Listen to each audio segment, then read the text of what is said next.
Hello friends, welcome back to the channel. আশা করি তোমরা সবাই খুব ভালো আছো। আমরাও খুব ভালো আছি। তো দেখো, সংসারের তো কাজের ধোয়া শেষ হয় না, আর প্রত্যেক দিন সবার সমান যায়ও না। আর মেয়েকে এখন এভরিডে স্কুলে দিয়ে আসি আর নিয়ে আসি, তো মাঝে যেটুকুনি টাইম থাকে তো ওই টাইমে আবার যোগা জয়েন করেও ফেলি। কিন্তু এখন ঠান্ডা লাগায় শরীরটা খারাপ, তো ওই জন্য এখন যোগা জয়েন করতে পারছি না। তো এখন সব মায়েদের সঙ্গে খুব এনজয় করছি।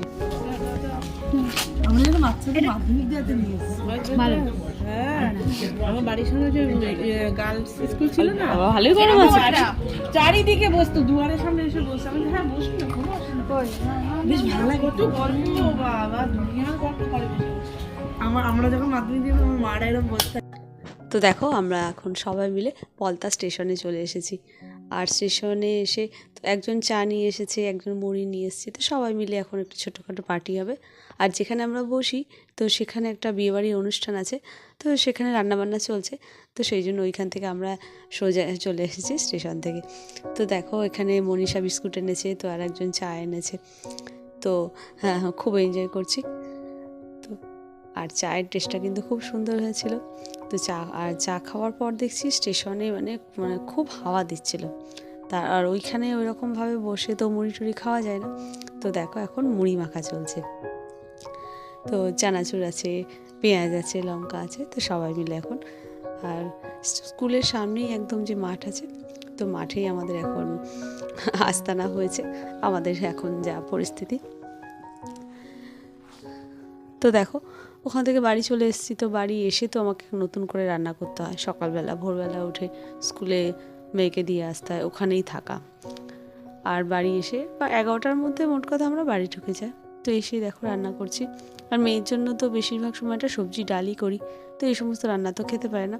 আর আজকে এই ডালটা করছি, রাত্রে ওর বাবার রুটি দিয়েও খেতে পারবে। ডালটা মশলা দেওয়া ডাল।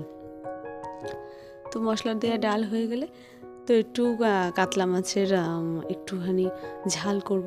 কাতলা মাছের ঝাল হয়ে গেল। আর আজকে ইচ্ছা আছে একটু মশলা দিয়ে আলু ভাজা করব। তো অনেক দিন ধরেই ভাবছি যে করব করে করাই হচ্ছে না।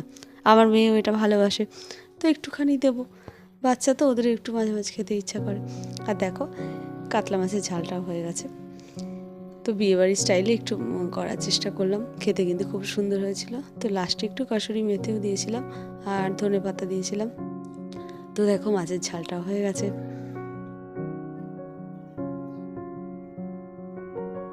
আর এই যে দেখো, মশলাগুলোকে ভালো করে পেস্ট করে নিলাম, নিয়ে আলু কেটে রেখেছিলাম। তো ভালো করে আলুটা ভাজা যেই হয়ে যাবে তারপর মশলাগুলো দেবো। খেতে কিন্তু খুব টেস্টি হয়। আর জিরে ফোড়ন দিয়েছিলাম। তো যা করলাম রাত্রে হয়েও যাবে।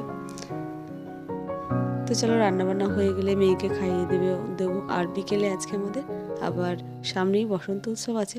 তো বসন্ত উৎসবের সেখানে রিহার্সাল আছে, গান আছে, নাচ আছে।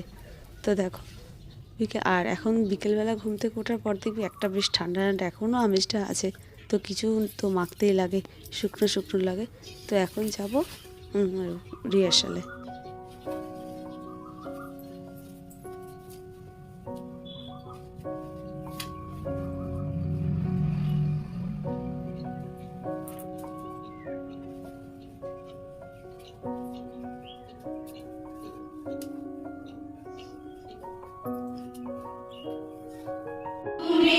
আপনাকে সেই মাগুলো সর্ষে খেতে ঢেউ হয়ে তাই জাগলো নীল দিগন্তে, ওই ফুলের আগুন লাগলো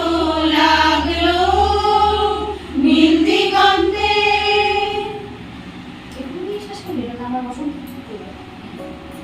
লাগলো যে দোল স্থলে জলে বনো তলে, লাগলো যে দোল দ্বার খোল দ্বার। তো দেখো বন্ধুরা, আমাদের তো একদম জোর কদমে প্র্যাকটিস চলছে। আর প্র্যাকটিসের উপরেই তো সব কিছু। আর কটা দিন মাত্র বাকি আছে। আর গান হয়ে গেলে এখন তো নাচের প্র্যাকটিস হবে। আর আমার মেয়েও দেখো খুব এনজয় করে সবার সঙ্গে বসে। তো চলো বন্ধু, তোমরাও ভালো থেকো, সাবধানে, সেফ থেকো, সুস্থ থেকো। আর ভিডিওটা ভালো লাগলে লাইক অ্যান্ড সাবস্ক্রাইব।